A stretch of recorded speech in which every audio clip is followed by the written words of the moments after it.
Художествена галерия Димитър Добрович притежава 101 произведение, дело на сливенския живописец Добри Добрев. Произведенията отразяват историческото и културно минало на Сливен.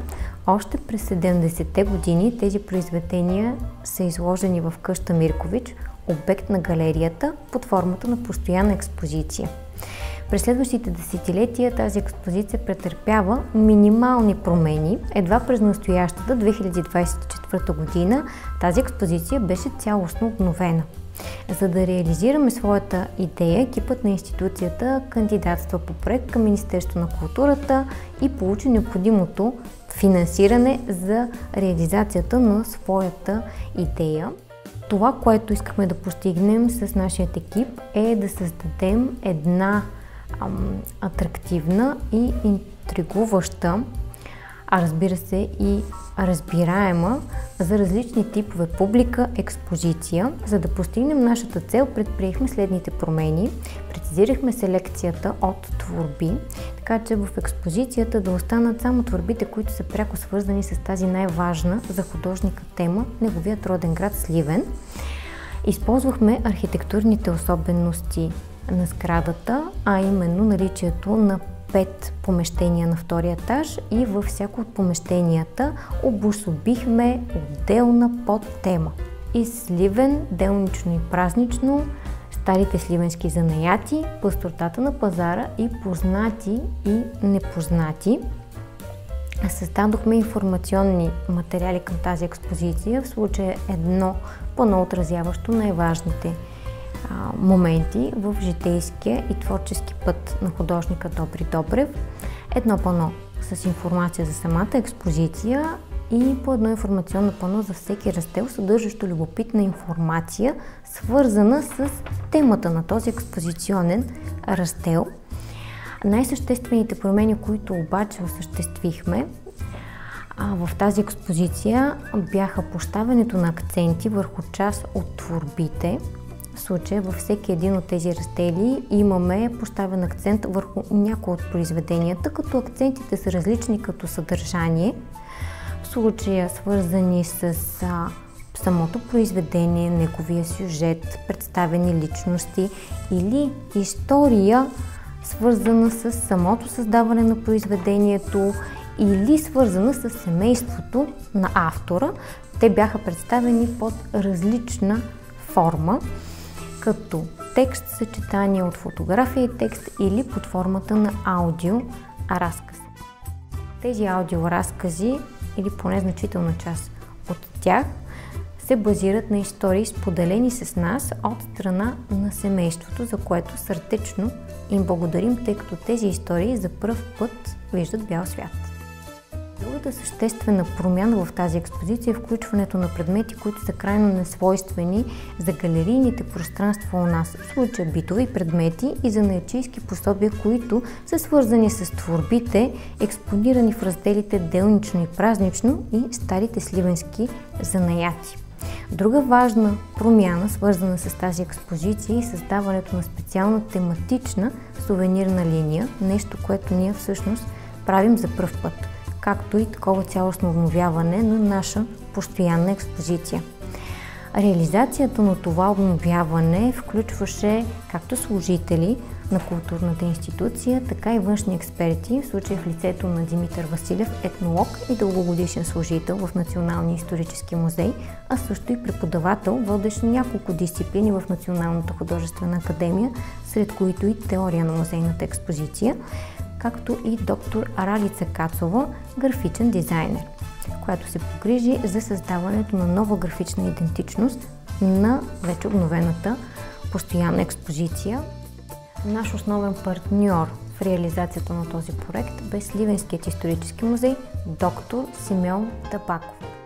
Експозицията Стария Сливен от палитрата на Добри Добрев е една изключителна експозиция и за мен беше голямо удоволствие да бъда поканен за нейното обновяване, тъй като моите насоки в изследователски търсения са именно в сферата на занаятите, на бита, на поминъка, а това е една художествена експозиция, която би могла и така и стана да бъде добавен към нея един музеен подход, да добавим предмети, да добавим допълнителни материали, които са безкрайно интересни и описателни.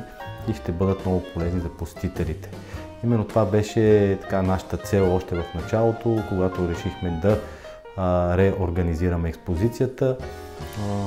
Идеята за предметите дойде и по-късно, но се получи също по интересен начин, тъй като тези предмети, всичките са дарения. Беше направен призив към хората и те дариха стари предмети, които ние показваме, предмети, които разбира се не са безразборно, те са свързани с експозицията и с конкретните занаяти. На 2 места имаме такива предмети, това са в пространствата, които представят старите сливенски занаяти и тези, които поставят делнично и празнично или поминъците и празничните дни на Сливналии. Именно предмети свързани с дейностите, които са извършвали. Акцентът не е върху предметите, а ролята на предметите тук е да допълнят всъщност художественият образ и впечатления, които ние придобиваме от самата експозиция. За разлика от музеите, където предметите често са водещи, тук те са допълваща част към художествената експозиция. Тя е подредена тематично, по съвсем различен начин и всъщност представя различните творчески прояви и търсения на Добри Добрев, конкретно за района на Сливен. Безкрайно благодарни бяхме и на Ива Добрева, неговата внучка, която и семейство, които откликнаха и всъщност ни предоставиха много архивни материали, стари снимки и негови записки, но най-важното, което ни дадоха всъщност, това бяха историите. Историите за художника и историите за след това.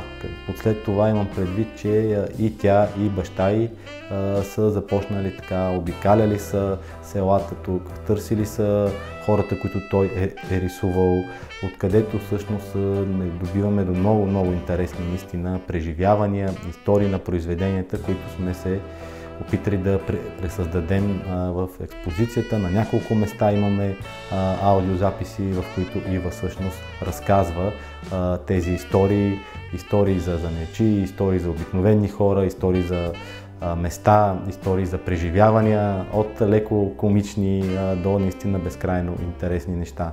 Друг подход, който използвахме и който може да бъде използван само в такъв тип експозиция художествена, това е допълващо съдържание към произведенията за тематиката на произведенията. Конкретно с някои от тях като кукери, като кукличара и други сме добавили информация именно какво ни представя художника, тъй като някои от тези обреди и празници са променени много в днешно време или са изчезнали напълно.